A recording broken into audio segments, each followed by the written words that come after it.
Assalamualaikum warahmatullahi wabarakatuh. Kepada yang terhormat, dosen pengampu mata kuliah Biologi Umum, Bapak Ade Suryanda, MSI, dan Ibu Anissa Wulan Agus Utami, SI MSI, dan teman-teman pendidikan fisika yang kami banggakan.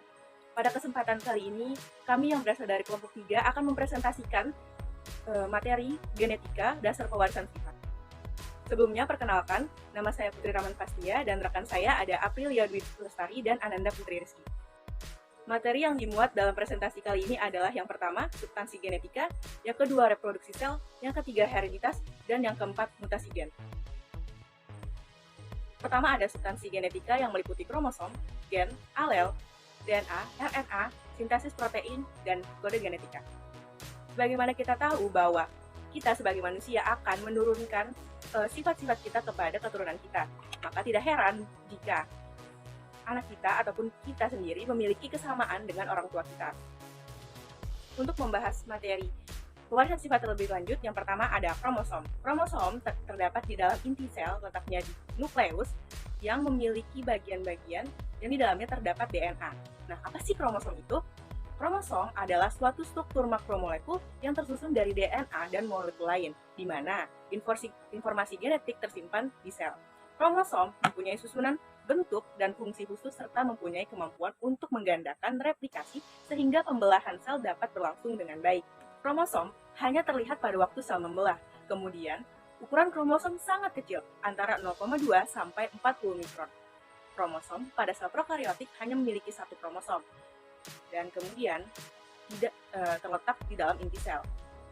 Kromosom sel eukariotik jumlahnya bervariasi menurut jenis organisme dan terdapat di dalam nukleus. Umumnya, kromosom memiliki susunan kimia yang terdiri dari protein, DNA, dan RNA. Protein terdiri dari histon dan non-histon. Memiliki beberapa enzim yang terlibat dalam sintesis DNA dan RNA. Selanjutnya ada struktur kromosom. Struktur kromosom terdiri dari telomer, selaput, matriks, kromonema, sentromer atau kinektor, lengan, dan satelit. Yang pertama kita akan bahas adalah sentromer yang berbentuk bulat di tengah. Sentromer merupakan bagian tengah kromosom atau sebagai pemisah antara lengan yang satu dengan yang lainnya. Sentromer tidak mengandung DNA, serta berfungsi sebagai tempat melekatnya benang spindle, sehingga menjadi jangkar saat kromosom ditarik oleh benang spindle menuju kutub yang berlawanan. Kemudian, tempat melekatnya benang spindle pada kromosom disebut kinektor. Sentromer biasanya menghubungkan dua lengan yang merupakan badan utama dari kromosom. Lengan ini dilindungi oleh selaput tipis yang di dalamnya mengandung cairan bening yang disebut matriks. Di dalam matriks terdapat kromonema yang merupakan benang halus yang berlilin. Di dalam kromonema terdapat nukleosom yang terdiri dari beberapa kromoner. Kromoner ini mengandung protein histon dan DNA yang mengandung gen pembawa sifat. Di bagian ujung DNA pada sel eukariotik biasanya mengandung telomer. Telomer ini tidak mengandung gen, melainkan hanya mengandung pengulangan nukleotida pendek. Pada beberapa kromosom ada mengandung satelit yang merupakan bagian tambahan dari kromosom. Selanjutnya, jenis kromosom. Berdasarkan jenisnya, kromosom terbagi dua, yaitu berdasarkan letak sentromer dan berdasarkan fungsi. Nah, kita bisa lihat dari gambar yang berdasarkan letak sentromer. Yang pertama adalah telosentrik. Bentuk kromosom telosentrik hanya memiliki satu lengan, sehingga sentromernya berada di ujung kromosom. Bentuk kromosom ini mirip dengan huruf I. Jadi ingat-ingat, kalau misalkan telosentrik itu mirip dengan huruf I. Kedua ada kromosom akrosentrik. Bentuk kromosom akrosentrik ini memiliki dua lengan yang tidak sama panjang. Salah satu lengannya berukuran kira-kira seperempat dari lengan yang satunya lagi, atau mirip dengan huruf J. Yang ketiga ada submetasentrik. Bentuk kromosom tipe submetasentrik ini hampir sama dengan akrosentrik, yaitu memiliki dua lengan yang tidak sama panjang. Bedanya dengan akrosentrik yaitu pada submetasentrik salah satu lengannya kira-kira berukuran setengah dari lengan yang satunya lagi, sehingga mirip dengan huruf L. Yang terakhir ada metasentrik. Bentuk kromosom yang terakhir, yaitu kromosom ini, memiliki lengan yang sama panjang dengan yang satunya, sehingga dapat ditarik benang spindle menyerupai huruf I. Jadi, kalau telosentrik mirip dengan huruf I, akrosentrik dengan huruf J, submetasentrik dengan huruf L, sedangkan metasentrik mirip dengan huruf V.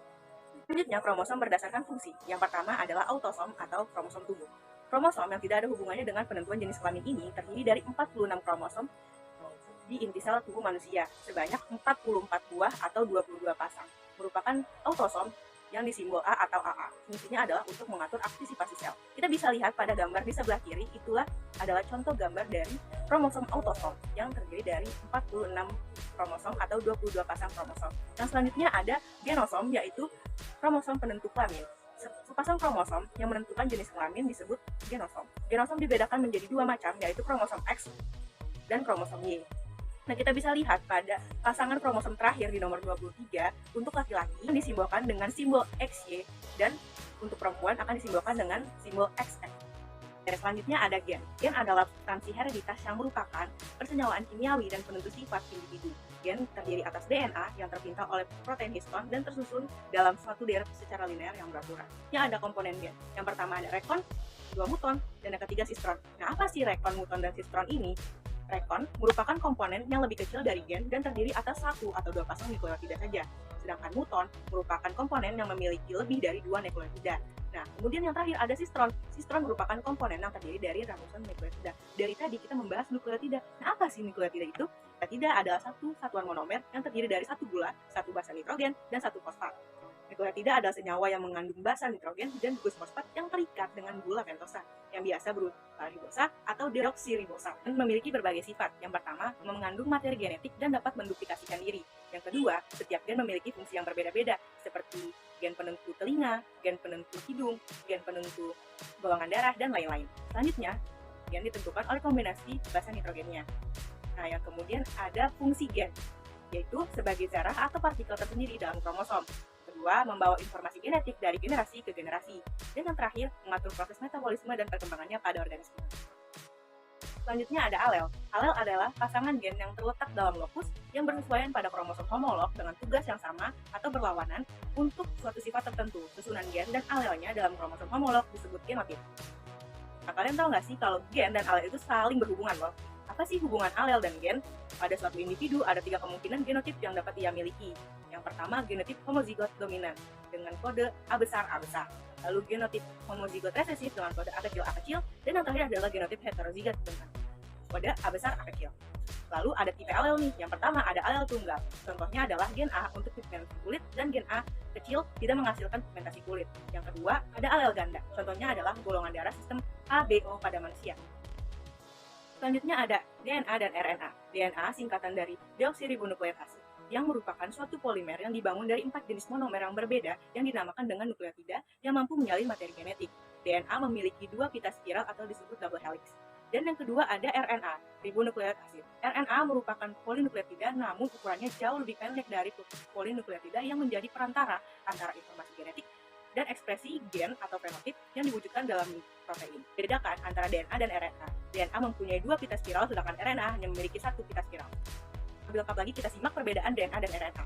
Yang pertama adalah letak dari DNA. Letak DNA adalah di inti sel, sedangkan RNA terletak di inti sel, sitoplasma, dan ribosom. Yang kedua adalah bentuk. Yang seperti kita lihat pada slide sebelumnya, DNA memiliki pita spiral ganda, sedangkan RNA memiliki pita tunggal yaitu hanya 1 pita. Yang ketiga adalah komponen gula. Komponen gulanya pada DNA adalah deoksiribosa, sedangkan RNA adalah ribosa. Lalu ukuran. Ukuran DNA sangat panjang, sedangkan RNA pendek. Yang kelima ada basa nitrogen. DNA terdiri dari basa nitrogen yang pertama purin, yaitu adenin, guanin, dan pirimidin, yang terdiri dari sitosin dan timin. Sedangkan RNA, pada basa purinnya terdapat adenin dan guanin, sedangkan pada pirimidinnya terdapat sitosin dan urasin. Nah, kadarnya tidak dipengaruhi oleh kecepatan sintesis protein pada DNA, sedangkan RNA berubah-ubah menurut kecepatan sintesis protein. Fungsi dari DNA adalah mengendalikan faktor keturunan dan sintesis protein, sedangkan RNA hanya sintesis protein saja. Replikasi DNA. Replikasi DNA adalah suatu tahapan untuk penggandaan DNA yang terjadi pada saat atau sebelum pembelahan sel.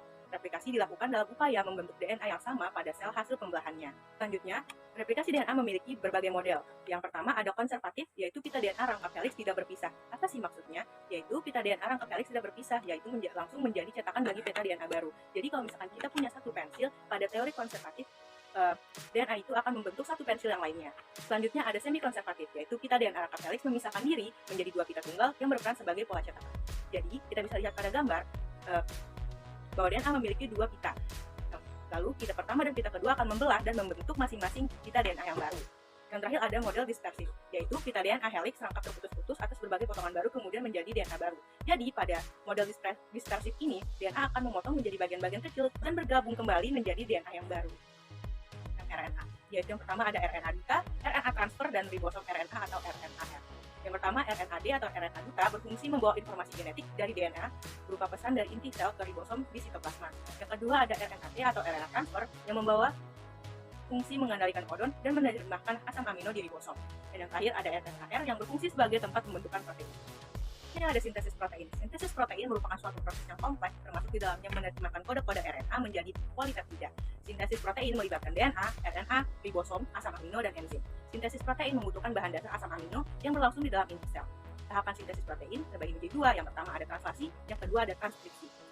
Yang pertama, tahap translasi pada sintesis protein adalah translasi merupakan proses penerjemah kode DNA sehingga menghasilkan rantai polipeptida penyusun protein. Selanjutnya tahapan translasi yang terdiri dari inisiasi, elongasi, dan terminasi. Inisiasi merupakan tahap pertama pada proses translasi. Pada tahap ini, kodon pertama mRNA akan bertemu dengan ribosom disebut kodon start. Kodon start ini adalah A, U, G. Lalu kedua pada tahap elongasi, yaitu tahap setelah inisiasi. Pada tahap ini, kodon yang dibawa mRNA akan diterjemahkan menjadi asam amino. Setelah itu, masing-masing asam amino akan digabungkan oleh tRNA, pembawa asam amino untuk disusun menjadi protein. Gabungan dari asam amino tersebut akan membentuk rantai polipeptida.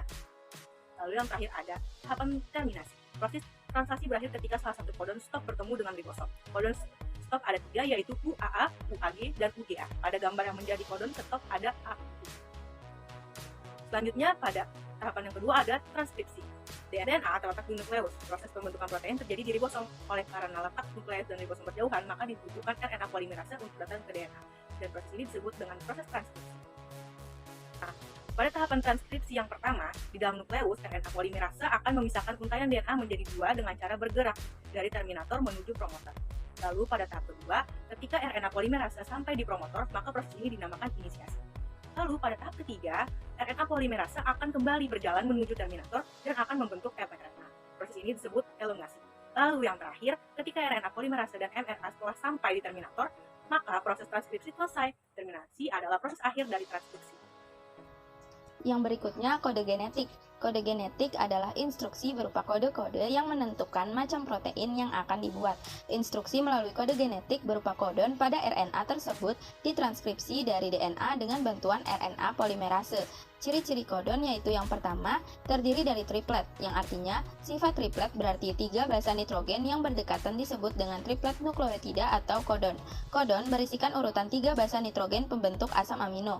Yang kedua, non-overlapping, yang artinya susunan basa kodon tidak dapat dibaca ulang sebagai kodon berikutnya atau tumpang tindih. Yang ketiga, degenerasi, yang artinya asam amino mempunyai kodon lebih dari 1, kecuali asam amino metionin dan triptofan. Yang keempat, universal, yang artinya kode yang sama berlaku untuk semua makhluk hidup. Dilihat dari gambar itu ada 4 huruf ya. Ada 4 basa nitrogen yang membentuk RNA, yaitu adenin yang disimbolkan dengan A, guanin yang disimbolkan dengan G, sitosin yang disimbolkan dengan S, dan urasil yang disimbolkan dengan U. Anggaplah basa nitrogen adalah huruf. Kumpulan huruf yang sama dengan urutan yang berbeda dapat membentuk kata-kata yang berbeda. Berikutnya reproduksi sel. Siklus sel adalah proses perbanyakan sel untuk menunjang pertumbuhan dan perkembangan organisme, di mana satu sel anak menjadi 2 sel anak yang identik. Siklus sel terletak pada 3 fase utama yaitu G1, G2, dan M. Jika sel tidak menerima sinyal pada G1, maka sel akan keluar dari siklus dan beralih ke keadaan yang tidak membelah yang disebut dengan fase G0. Yang berikutnya reproduksi sel secara mitosis. Mitosis adalah proses reproduksi aseksual yang terjadi saat sel anak membawa secara tepat informasi genetik yang sama dari sel induk. Pembelahan mitosis hanya terjadi pada sel eukariotik, sedangkan sel prokariotik tidak dapat melakukannya. Kita lihat pada gambar, di situ ada 5 tahapan mitosis. Yang pertama itu ada tahap interfase. Di tahap interfase terjadi proses persiapan dan penimbunan energi oleh sel untuk melakukan pembelahan. Tahap interfase sendiri itu dibagi menjadi 3, yaitu yang pertama fase G1 atau disebut juga dengan fase pertumbuhan dan perkembangan sel. Yang kedua fase S. Di sini terjadi replikasi atau duplikasi DNA sebagai materi genetik yang akan diturunkan kepada sel anak. Yang ketiga ada fase G2. Di sini terjadi replikasi DNA yang telah selesai. Terjadi peningkatan sintesis protein sebagai tahap akhir persiapan sel untuk melakukan pembelahan. Dari fase tersebut berpindah ke fase profase, yaitu tahap awal pembelahan sel. Pada awal profase, sentrosom mengalami replikasi, sehingga menghasilkan 2 sentrosom. Kemudian, setiap sentrosom akan bergerak ke kutub inti sel yang letaknya berlawanan. Mikrotubulus mulai terlihat di antara 2 sentrosom. mikrotubulus akan membentuk seperti gulungan benang yang disebut dengan benang spindel. Benang-benang kromatin mengalami penebalan, kemudian membentuk kromosom. Kromosom terdiri dari dua kromatid identik yang terikat pada sentromer atau kepala kromosom.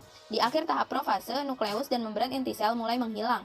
Selain itu, sentrosom telah sampai di kutubnya masing-masing. Benang-benang spindel pun akan membentang dari kutub satu ke kutub lainnya. Yang ketiga itu tahap metafase. Pada tahap ini, nukleus dan membran inti sel sudah tidak terlihat. Masing-masing kinetekor pada sentromer dihubungkan ke satu sentrosom oleh benang-benang spindel. Pasangan kromatik bergerak ke bagian tengah inti sel atau bidang ekuator dan membentuk lempeng metafase. Posisi kromosom yang terletak pada bagian tengah inti sel ini membuat jumlah kromosom dapat dihitung dengan tepat dan bentuk kromosom juga dapat diamati dengan jelas. Yang keempat, fase anafase. Pada tahap anafase ditandai dengan pemisahan kromatid dari bagian sentromer yang kemudian membentuk kromosom baru. Masing-masing kromosom ditarik oleh benang-benang spindel menuju kutub yang berlawanan. Jumlah kromosom yang menuju ke kutub yang satu akan sama dengan jumlah kromosom yang menuju ke kutub lainnya. Pada tahap akhir anafase, kromosom hampir sampai ke kutubnya masing-masing. Selain itu, sitokinesis juga mulai terjadi. Sebelumnya, apa sih yang dimaksud sitokinesis itu? Sitokinesis adalah bagian dari proses pembelahan sel, yaitu sitoplasma dari satu eukariotik sel membelah menjadi dua anakan sel. Yang fase kelima itu telofase, yaitu tahap akhir pembelahan sel secara mitosis. Pada tahap ini, kromosom telah sampai di kutubnya masing-masing. Benang-benang spindel mulai menghilang dan membran inti sel juga mulai terbentuk. Sitokinesis juga telah selesai.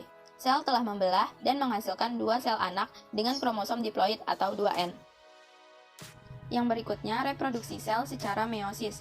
Meiosis merupakan pembelahan sel kelamin dengan melakukan pengurangan jumlah kromosom tersebut sebagai langkah untuk mempersiapkan fusi sel saat terjadinya fertilisasi.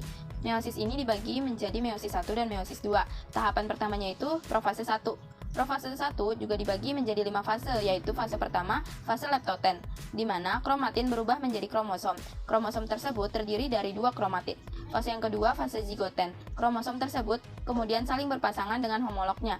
Homolog tersebut disebut sinapsis. Fase yang ketiga, fase pakiten. Ada duplikasi kromosom dan membentuk kromosom tetrat. Fase keempat, fase diploten, di mana terjadi pindah silang pada kiasma. Fase kelima, fase diakinesis, di mana membran inti menghilang. Masuk ke tahapan yang kedua, yaitu metafase 1. Pada metafase 1, kromosom homolog mulai tersusun rapi di bagian ekuator.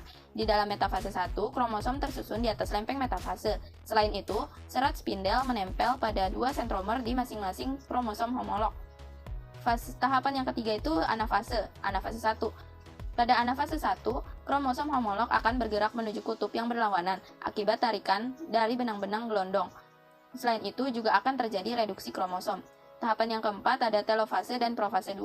Pada telofase 1, membran inti mulai terbentuk kembali dan terjadi yang disebut dengan sitokinesis. Sel membelah menjadi dua dengan kromosom haploid atau N. Pada tahap profase 2 ini, sentrosom membelah menjadi dua sentriol yang akan bergerak ke kutub sel yang berlawanan. Kemudian, kromosom akan mulai memendek dan menebal serta membran inti sel mulai menghilang. Akan tetapi, pada tahap ini pula mulai terbentuk benang-benang spindel. Benang-benang spindel ini adalah bagian kromosom yang berfungsi menggerakkan kromosom pada saat sel mulai membelah. Kemudian masuk ke tahap metafase 2. Di fase metafase 2, kromosom mulai tersusun rapi pada bidang ekuator. Mulai tersusun benang-benang spindel yang salah satu ujungnya melekat pada sentromer, sedangkan ujung lainnya melekat pada kutub pembelahan yang arahnya berlawanan. Kemudian masuk ke tahap anafase 2. Pada anafase 2 ini terjadi pemisahan kromatid dengan cara ditarik menuju kutub yang berlawanan. Kemudian, kromatid yang sudah dipisah ini resmi disebut sebagai kromosom. Masuk ke tahap telofase 2. Pada telofase 2 ini, benang-benang spindel menghilang dan membran inti mulai terlihat. Pada fase ini juga terjadi proses yang namanya sitokinesis atau pembelahan sitoplasma. Hasilnya berupa 4 sel anak. Perbedaan mitosis dan meiosis yaitu yang pertama, mitosis dapat terjadi pada semua organisme, sedangkan meiosis hanya terjadi pada manusia, hewan, tumbuhan, dan jamur. Yang kedua, pada tubuh manusia, meiosis terjadi saat pembelahan sel sperma atau sel telur, sedangkan mitosis terjadi di sel-sel lainnya. Yang ketiga, pada mitosis, sel anak memiliki genetik yang sama dengan sel induk, sedangkan pada meiosis berbeda. Yang keempat, pada mitosis, jumlah kromosom sel anak sama dengan sel induk, pada meiosis menjadi setengahnya. Berikutnya, hereditas atau hukum Mendel. Hereditas adalah kemiripan yang ada antara orang tua dan anak yang disebabkan karena adanya penurunan sifat atau gen. Hereditas adalah salah satu cabang ilmu yang mempelajari tentang genetika makhluk hidup tak terkecuali manusia. Penelitian hereditas pada manusia berbeda dengan hewan atau tumbuhan. Apa alasannya? Yang pertama, jarang ada manusia yang bersedia dijadikan objek penelitian.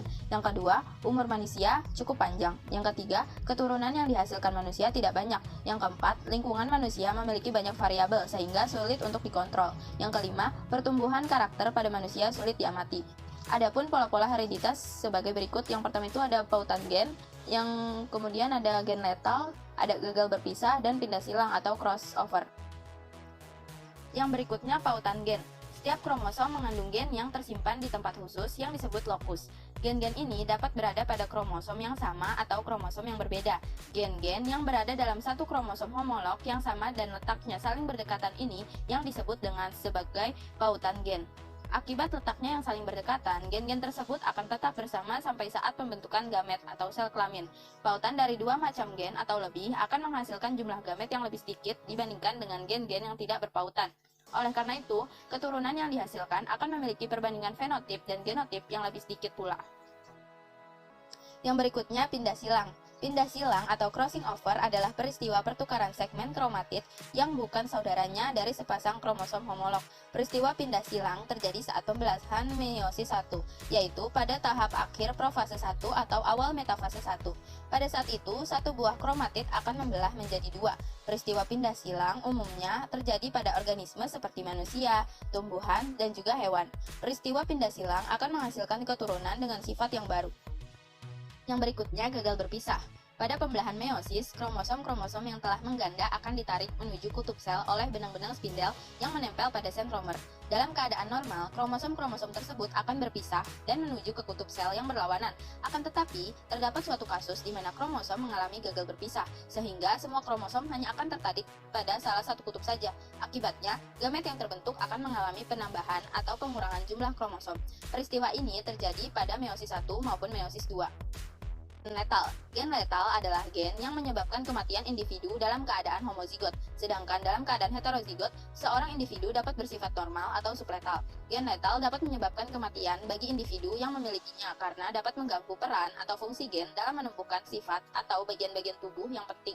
Akibatnya, gen-gen tersebut tidak dapat menyelesaikan tugasnya dengan baik. Gen letal dapat menyebabkan kematian individu pada berbagai tingkatan, mulai dari tahap embrio, saat kelahiran, ataupun saat individu itu telah tumbuh dewasa. Gen letal sendiri ada dua, ada yang dominan dan resesif. Gen letal dominan bersifat jarang ditemukan dan mematikan secara perlahan saat ia mencapai usia dewasa. Sedangkan gen letal resesif adalah gen letal yang mematikan jika berada dalam kondisi homozigot. Hukum Mendel. Gregor Johann Mendel. Beliau lahir pada 22 Juli tahun 1822. Beliau merupakan ilmuwan yang menemukan prinsip bahwa pewarisan sifat mengikuti pola-pola tertentu yang disebut pola hereditas. Beliau juga menjadi orang pertama yang meletakkan bidang matematika dalam genetika. Karena peran Mendel dalam dunia genetik sangat besar, beliau pun disebut dengan Bapak Genetika. Dari hasil percobaan, beliau merumuskan menjadi hukum pewarisan sifat yang dikenal sampai saat ini dengan hukum Mendel. Terus, apa sih percobaan yang Mendel lakukan? Mendel melakukan percobaannya dengan melakukan hibridisasi atau persilangan menggunakan kacang polong atau Erbjes, Pisum sativum dengan karakteristik berbeda. Hukum Mendel 1. Bunyi hukum 1 Mendel yaitu, alel-alel dari gen yang sama akan terpisah atau tersegregasi saat pembentukan gamet atau sel kelamin. Hukum 1 Mendel dibuktikan lewat persilangan monohibrid. Nah, persilangan monohibrid adalah persilangan dua individu, tapi dengan satu sifat beda.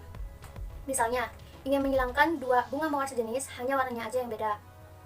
Sebelum percobaannya, tanaman kacang Erbjes atau Pisum sativum melakukan penyerbukan sendiri.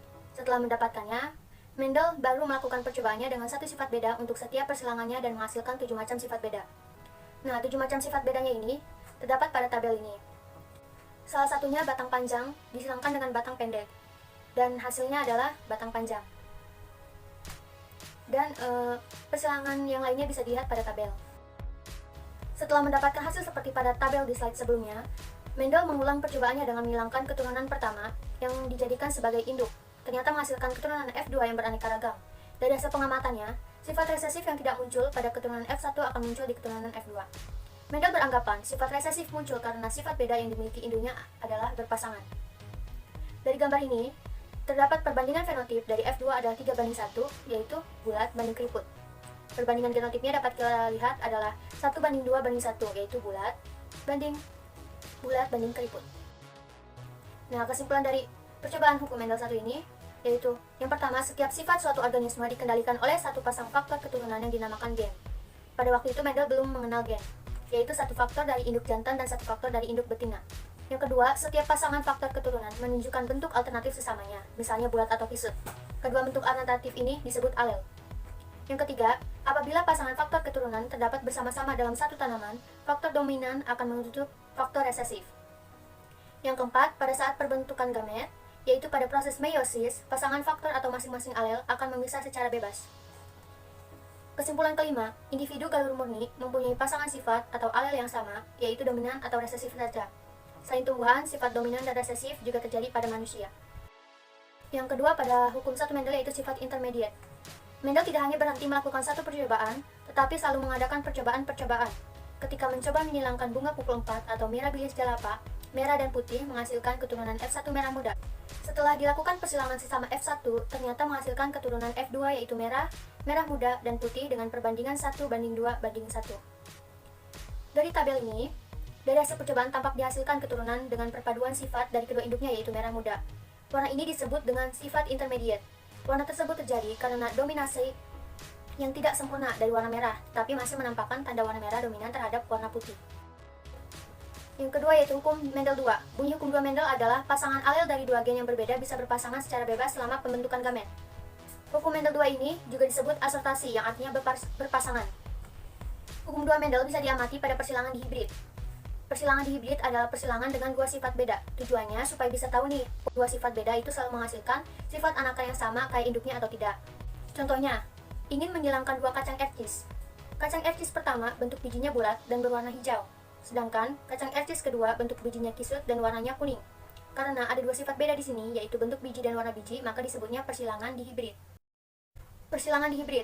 Pada saat periode yang sama, Mendel menyelidiki pewarisan. Ia juga menyilangkan tanaman ercis yang berbeda dalam dua sifat.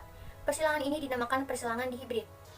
Mendel menyilangkan varietas ercis berbiji bulat berwarna kuning dengan varietas ercis berbiji keriput berwarna hijau. Keturunan pertama menghasilkan keturunan berbiji bulat warna kuning. Kemudian, Mendel menyilangkan antara F1 yang menghasilkan keturunan F2 sebagai berikut, yaitu 315 varietas ercis berbiji bulat kuning, 101 varietas ercis berbiji keriput kuning, 108 varietas ercis berbiji bulat hijau, dan 32 varietas ercis berbiji keriput hijau. Nah, dari gambar tersebut, jika kita amati perbandingan antara tanaman tersebut, yaitu perbandingan antara tanaman bulat kuning banding keriput kuning banding bulat hijau banding keriput hijau, yaitu 9:3:3:1. Selanjutnya, saya akan membahas mutasi. Mutasi yang pertama yaitu gen. Yang pertama, akibat jumlah basa nitrogen. Mutasi ini terjadi karena adanya penambahan atau adisi, pengurangan atau delesi, maupun penggandaan atau duplikasi basa nitrogen pada rantai DNA suatu organisme. Contohnya, CCA, TAA, GCG mendapat tambahan basa T menjadi TCC, ATA, AGC. Yang kedua, akibat perubahan basa nitrogen. Contohnya adenin berubah menjadi guanin atau timin berubah menjadi sitosin. Jika perubahannya terjadi pada golongan yang berbeda antara purin dan primidin, maka mutasi gennya disebut substitusi transversi. Mutasi yang kedua yaitu kromosom. Yang pertama, mutasi struktur kromosom. Nah, mutasi struktur kromosom ini ada delesi, duplikasi, inversi, dan translokasi. Mutasi kromosom yang kedua yaitu mutasi dari jumlah kromosom. Ada aneuploidi dan euploidi. Aneuploidi ini perubahan jumlah kromosomnya, diantaranya monosomi, nulisomi, trisomi, dan tetrasomi. Euploidi ini dibedakan menjadi triploid, tetraploid, dan pentaploid, serta seterusnya. Selanjutnya, kelainan genetika. Kelainan genetika diantaranya yang pertama yaitu sindrom Turner. Kelainan genetik pada perempuan karena kekurangan satu kromosom X. Bisa dilihat pada gambar di samping. Biasanya perempuan memiliki kromosom seks XX yang berjumlah 46 buah. Tetapi pada penderita sindrom Turner, kromosomnya menjadi XO dan hanya berjumlah 45 buah. Penderita sindrom Turner juga mengalami infertil. Kelainan genetika yang kedua yaitu sindrom Klinefelter. Adalah kelainan yang disebabkan oleh kelebihan kromosom X pada laki-laki. Oleh karena itu, pada penderita Klinefelter, kromosomnya menjadi XXY, dapat dilihat pada gambar di samping. Salah satu ciri fisik yang terlihat dari penderita sindrom ini adalah payudara yang membesar. Selain sindrom Klinefelter, kelainan lain yang disebabkan oleh mutasi kromosom adalah sindrom Patau yang akan dibahas pada slide selanjutnya. Sindrom Patau. Sindrom Patau memiliki nama lain yakni trisomy 13. Sesuai dengan namanya, Pada penderita sindrom Patau, terdapat 3 salinan kromosom yang mengalami kelainan pada kromosom ke-13. Dapat dilihat pada gambarnya. Nah, sindrom ini dapat terlihat karena memunculkan suatu gejala. Gejala sindrom Patau yaitu diantaranya ukuran satu atau kedua mata menjadi lebih kecil. Yang kedua, bibir sumbing. Yang ketiga, jari tangan atau kaki memiliki jumlah yang berlebih. Nah, kelainan genetika yang terakhir yang dibahas yaitu sindrom Edward. Sindrom Edward juga merupakan kelainan pada kromosom. Kromosom yang mengalami kelainan pada sindrom Edward adalah kromosom nomor 18. Dapat dilihat pada gambar di samping. Salah satunya, ciri bayi yang mengalami sindrom Edward adalah jari yang tumpang tindih dengan kondisi telapak tangan yang menggenggam. Sekian presentasi dari kelompok kami. Kurang lebihnya mohon maaf. Wassalamualaikum warahmatullahi wabarakatuh.